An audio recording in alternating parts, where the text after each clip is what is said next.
Coach's Corner, we're going to look at transformations of quadratic graphs. So we're going to work with vertex form today, and that is y is equal to a times the quantity of x minus h squared plus k. Now our vertex is the coordinate hk. Our axis of symmetry has the equation of x is equal to h. Now our first set of problems is asking us to write each function in vertex form. So I have y is equal to, I have x squared plus 6x. Now that minus 5 is not part of that perfect square trinomial, so I'm going to move that out for now. Like we did with completing the square, I'm going to take half of 6, which is 3. 3 squared gives us 9. Now this is all on the same side of the equation, so I have to keep it balanced. If I added 9, I'm going to need to subtract 9 out here so I don't change the value of the equation. So that gives me y is equal to x plus 3 quantity squared minus 5 minus 9 gives me a negative 14. So that is in vertex form. So my vertex is going to be negative 3, negative 14, right? If you look up here, it's going to be x minus h. So that would be minus a negative 3. And then my negative 14. And my axis of symmetry has the equation, it's a line, x is equal to negative 3. All right, let's try another one. So I have y is equal to, now I'm going to factor out a 2 out of here, and I want that leading coefficient to be positive. So I'm going to factor out a negative 2, and I'm left with x squared minus 4x. The negative 3 is going to be on the outside. Negative 2 comes down again, x squared minus 4x. Half of negative 4 is 2. 2 squared is 4, so I'm going to add 4. Now, this is where I have to be careful. I don't want to just subtract 4 on the outside like I did in the previous problem because of this 2 out front. This negative 2 times 4 gave me negative 8. So I actually need to add a positive 8 outside to keep my equation balanced because this is really y is equal. So everything's on the same side of the equation. Okay, so that gives me y is equal to negative 2 times the quantity of x minus 2 squared plus 5. So my vertex is going to be 2, 5, and my axis of symmetry is going to be x is equal to 2. All right, let's look at another type of problem, slightly different.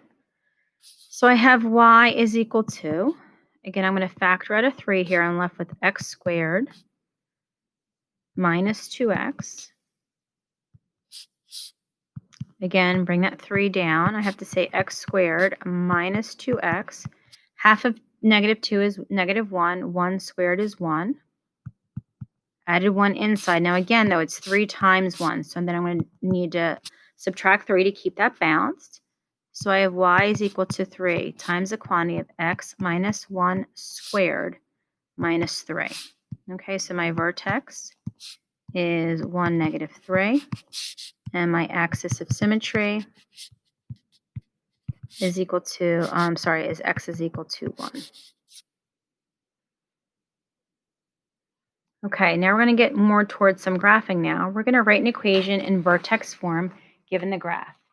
So what I'm going to do first is I'm just going to rewrite that equation on top just so we have it to reference. So I have y is equal to a times the quantity of x minus h squared plus k, and my vertex is hk. Okay, so they give me my vertex here is 3, 2. So 3, 2, that's hk. Now, I have a lot of unknowns there. I don't know my a. I do know my h and my k. So the only way I can find my a is if that's my only unknown. So what I'm going to do is they did give me this other point right here, negative 1, negative 2, and I'm going to use that. Okay, so I have y. First of all, I have y is equal to a times the quantity of x minus 3 squared plus 2, right? That's just my vertex. Now, if I substitute this point in here, now I'm getting, and I'll do it down here, negative 2 is equal to a times the quantity of -1 minus 3 squared plus 2. Okay, so I just need to do a little math here. So I have -2, some computations. -1 minus 3 gives me -4. -4 squared is 16. So this gives me 16a plus 2.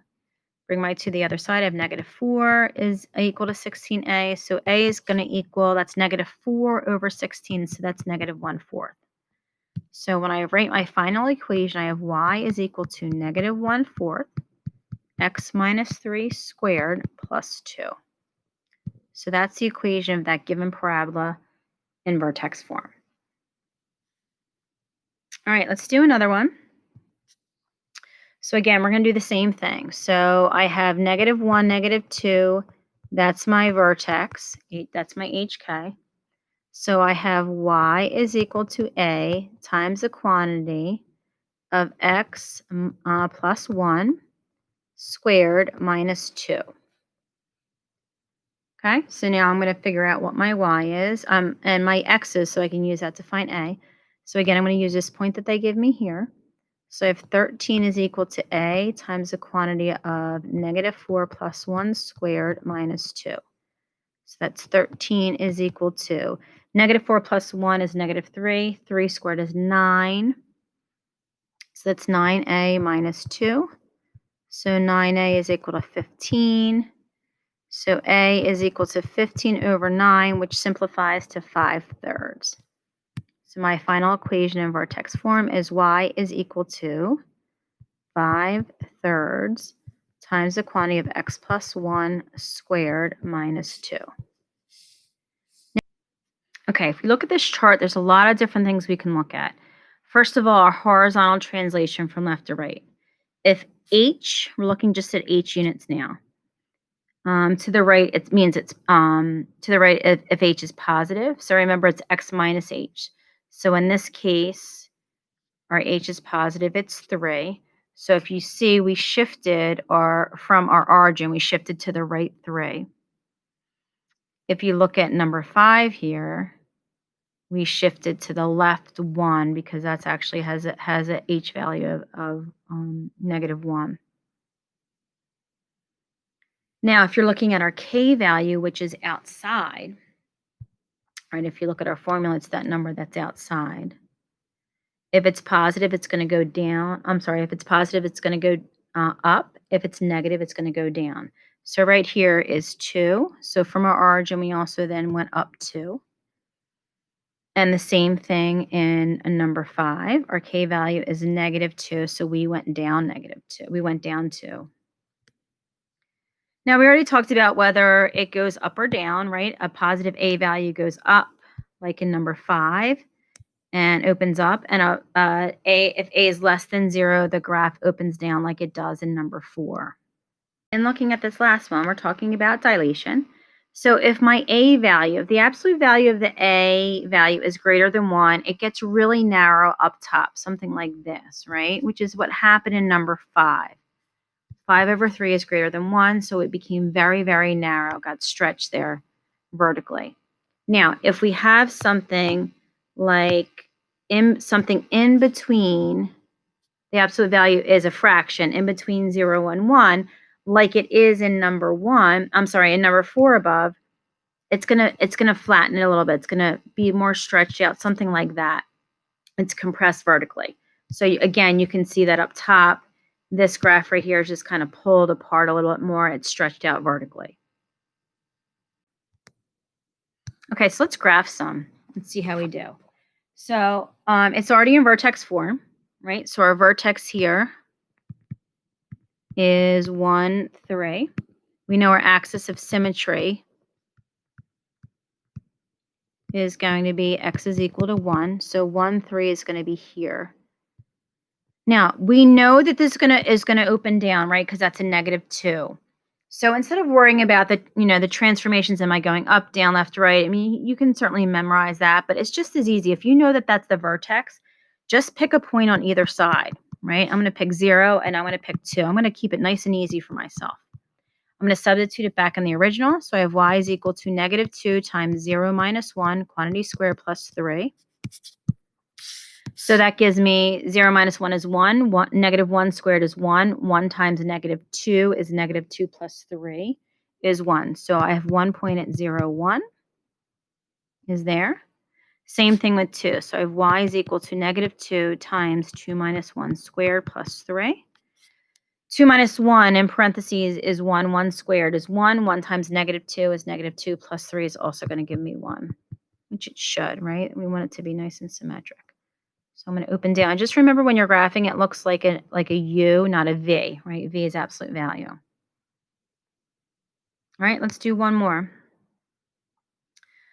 All right, so we have in number 2, so we have here, just to kind of make it visually, it might be a little easier for you this way. I have y is equal to 3/5, and this is really x squared minus 0, and this plus 3 is on the outside. I don't have anything with x to the first power. Okay, so then my vertex is going to be 0, 3. And my axis of symmetry, remember that line that goes right down the center of my parabola, is x is equal to 0. All right, so I have 0, 3 is here. I know that's going to open up because my a value here is positive. My a value there is positive. So now from here, I'm going to pick a point from either side. So if I pick negative 1, and again, you can use your calculator to substitute it in because of that fraction. So I get about 3 3/5. Also use a point on the other side. I'll use positive 1, and I also get 3 3/5. You can stop the video and try that again if you want on your own. So I have negative 1, 3 3/5 up a little bit. Same thing on the other side. Opens up, looks like a U, arrows on the end. Okay? Great job today working with some quadratic equations and the transformations. Okay? Have a great day.